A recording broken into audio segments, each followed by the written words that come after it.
ஒரு காலத்தில் பசுமை நிறைந்த ஒரு அழகான கிராமம் இருந்தது. அந்த கிராமத்தின் அருகில் தெளிந்த நீர் ஓடும் ஒரு சின்ன ஆறு இருந்தது.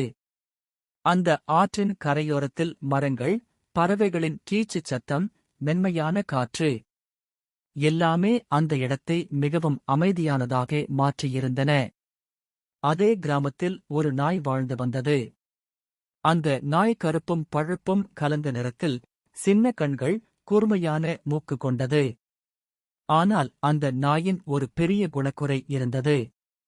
அது மிகவும் பேராசை கொண்டது. அந்த நாய் தினமும் கிராமத்துக்குள் சுற்றி, எங்கே உணவு கிடைக்கும் என்று தேடிக் கொண்டிருக்கும். ஒருவராவது உணவை தூக்கி எறிந்தால் அது உடனே ஓடி சென்று எடுத்துக்கொள்வது.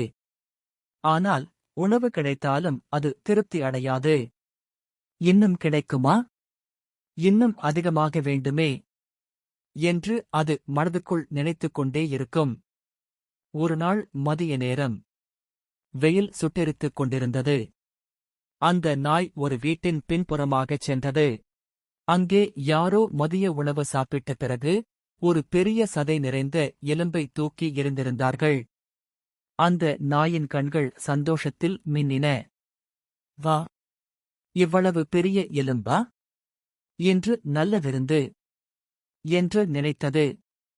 உடனே அந்த எலும்பை வாயில் கவ்விக்கொண்டு, யாரும் பார்த்தால் பறித்து விடுவார்களே என்று பயந்து தனியாக அமைதியான இடம் தேடத் தொடங்கியது. ஆற்றை கடக்கும் முடிவு. நாய் நடந்து நடந்து அந்த ஆற்றின் அருகே வந்தது. ஆற்றின் மறுபுறம் மிகவும் அமைதியாகவும் மர நிழல்களுடனும் இருந்தது. அந்த பக்கம் போனால் யாரும் வரமாட்டார்கள். நிம்மதியாக சாப்பிடலாம் என்று முடிவு செய்தது. ஆற்றின் மேல் ஒரு சின்ன மரப்பாலம் இருந்தது. நாய் மெதுவாக அந்த பாலத்தின் மீது நடக்கத் தொடங்கியது. நீரில் தெரிந்த பிரதிபலிப்பு. நாய் பாலத்தின் நடுவில் வந்தபோது கீழே ஆற்றை பார்த்தது. தெளிந்த நீரில் தன்னுடைய பிரதிபலிப்பை பார்த்தது. ஆனால் அந்த பிரதிபலிப்பை அது தன்னைப் போலவே இன்னொரு நாய் என்று நினைத்தது. அந்த இன்னொரு நாயின் வாயிலும் ஒரு பெரிய எலும்பு இருந்தது. நாயின் மனதில் உடனே பேராசை தலை தூக்கியது. அடடா! அந்த நாய்க்கிட்டவும் எலும்பா? என்னோடது ஒன்றே போதும் என்று நான் நினைக்கவே இல்லையே. அதோட எலும்பையும் பிடிச்சுக்கிட்டா 2 எலும்பு கிடைக்குமே. பேராசையின் முடிவு. அந்த நாய் யோசிக்கவே இல்லை. உடனே வாயைத் திறந்து, "வூ" என்று அந்த பிரதிபலிப்பை பார்த்து குரைத்தது. அந்த நொடியில் என்ன நடந்தது தெரியுமா? நாய் வாயைத் திறந்ததும் அதற்குள் இருந்த எலும்பு பிளாஷ் என்று ஆற்றில் விழுந்துவிட்டது. நாய் அதிர்ச்சி அடைந்தது. ஐயோ! என்ன பண்ணிட்டேன்? உடனே ஆற்றுக்குள் பார்த்தது. ஆனால் நீர் ஓடிக்கொண்டிருந்ததால் எலும்பு காணாமல் போயிருந்தது.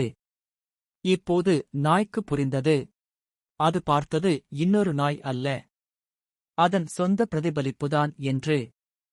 பேராசை காரணமாக கையில் இருந்த எலும்பையும் இழந்துவிட்டது.